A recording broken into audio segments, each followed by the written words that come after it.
السلام علیکم ورحمۃ اللہ وبرکاتہ۔ الحمدللہ والصلاة والسلام علی رسول اللہ، اما بعد۔ مثالی مسلمان، اس اہم عنوان کے تحت مسلمان اپنے نفس کے ساتھ، اس ذیلی عنوان میں ہم کئی باتیں اب تک سن چکے ہیں۔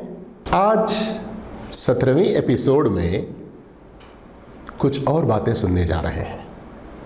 پچھلی باتیں یاد ہیں نا؟ 15-16 ایپیسوڈ میں جو ہم نے بیان کی ہیں علم کے حوالے سے۔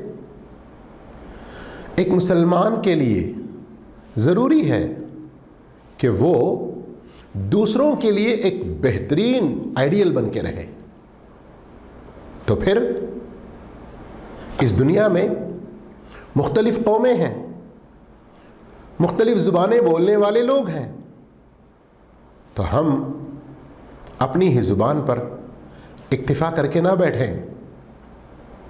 ہم کیا کریں؟ دوسری جو عالمی انٹرنیشنل مشہور زبانیں ہیں ان میں سے کوئی نہ کوئی سیکھنے کی کوشش کریں۔ جی ہاں، کس لیے سیکھے؟ آج ہم کیا دیکھ رہے ہیں اپنے جوانوں کو؟ دوسروں کی زبان سیکھتے ہیں ان کے سٹائل اپنانے کے لیے نہیں، یہ مقصد نہیں۔ مسلمان کسی دوسری زبان کو سیکھتا ہے اس لیے کہ اللہ کی جو امانت اس کے پاس ہے وہ اس دوسری زبان والوں کو پہنچا سکے۔ جی ہاں، آپ کو ایک چھوٹی سی بات معلوم ہے نا کہ ہمیشہ دینے والا ہاتھ لینے والے ہاتھ سے بہتر اور اوپر ہوتا ہے۔ حدیث رسول صلی اللہ علیہ وسلم ہے۔ تو آپ دوسری زبانیں سیکھیں، لیکن دینے کے لیے ان زبان والوں کو کیا دیں گے؟ دنیا کی سب سے قیمتی، اتنی قیمتی کہ دنیا کی ساری چیزیں مل کر بھی اس کا مقابلہ نہیں کر سکتی، وہ چیز آپ کو دینا ہے، اللہ کا سندیش، اللہ کا پیغام۔ اور اس بات کی تعلیم آج سے 1500 سال پہلے ہی ہمیں دی گئی۔ جی ہاں، جی ہاں۔ کب، کیسے؟ آپ کو پتہ ہے زید بن ثابت رضی اللہ تعالی عنہ کتنے جلیل القدر صحابی ہیں، غور کیجئے۔ ایک موقع پر اللہ کے رسول صلی اللہ علیہ وسلم نے ان سے فرمایا، اے زید، تم یہود کی زبان سیکھ لو، اس لیے کہ مجھے ان پر کوئی بھروسہ نہیں ہے۔ ان کے کچھ خطوط میرے پاس آتے ہیں اور مجھے بھی کبھی ان کی زبان میں لکھوا کر بھیجنا پڑتا ہے۔ تو رسول اللہ صلی اللہ علیہ وسلم کے اس اشارے پر میں ان کی زبان کو سیکھنے لگ گیا۔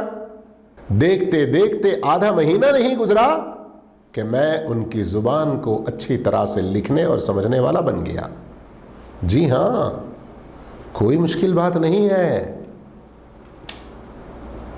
جو محنت کرتا ہے اللہ اسے دیتا ہے۔ یہی واقعہ زید بن ثابت کا کچھ دوسرے الفاظ میں ایک دوسری روایت میں آیا ہوا ہے، اتحسن السریانیہ فانہا تأتینی کتب، کیا تم سریانی زبان اچھی طرح جانتے ہو؟ ان کے کچھ خطوط میرے پاس آتے رہتے ہیں۔ قلت لا، نبی صلی اللہ علیہ وسلم کے سوال پر میں نے کہا کہ نہیں، میں نہیں جانتا۔ آپ صلی اللہ علیہ وسلم نے فرمایا فتعلمها، تم سیکھو۔ فتعلمتها، چنانچہ میں نے سیکھ لیا۔ ترمذی کی یہ صحیح حدیث ہے۔ یہاں اس سے کیا نکتہ ملا؟ فتعلمها، تم سیکھ لو۔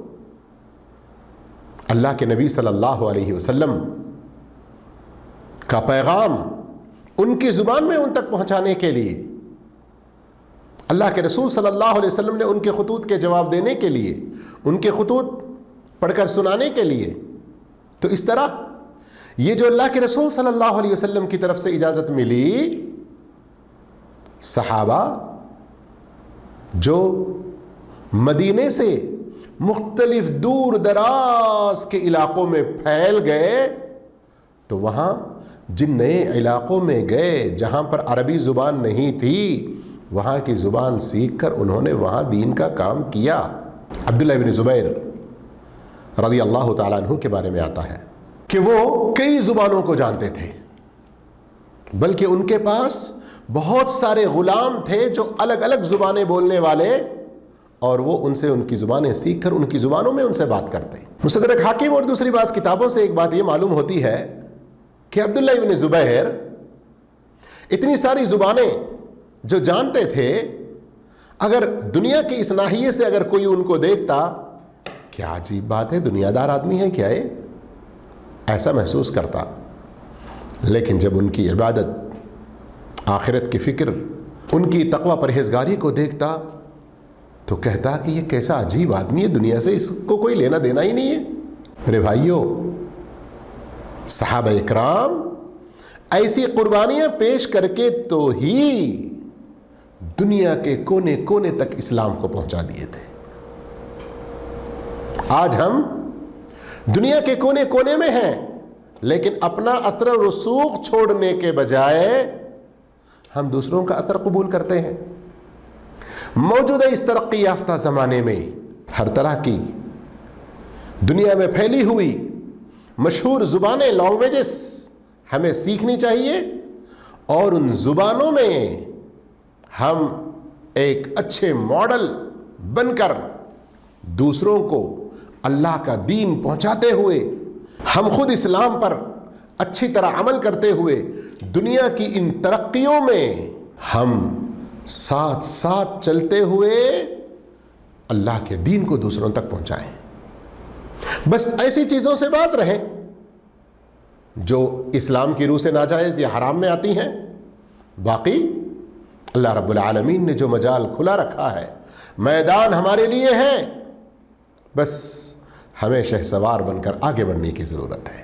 ماہرین ایک اور بڑا فائدہ اس کا یہ بھی بتلاتے ہیں کہ جو آدمی اچھا چالاک ہو، تیز ہو، دوسری زبانوں کو جانے اور دوسری زبانوں میں اپنے دین کی خدمت بھی کرتا رہے، تو یہ جو دوسروں کی زبان جاننا، اس کے اندر ایک بہت بڑے فائدے کی بات یہ ہے کہ ان کے بہت سارے مکر و فریب اور ان کی بہت ساری سازشوں سے بچ بھی سکتے ہیں، اور ان کی سازشوں کو بے نقاب کر سکتے ہیں۔ اور ایک عربی مثل تو مشہور ہے ہی کہ جو کسی کی زبان کو سیکھ لیتا ہے وہ ان کے مکر و فریب سے محفوظ رہتا ہے۔ انشاءاللہ یہ سلسلہ جاری رہے گا۔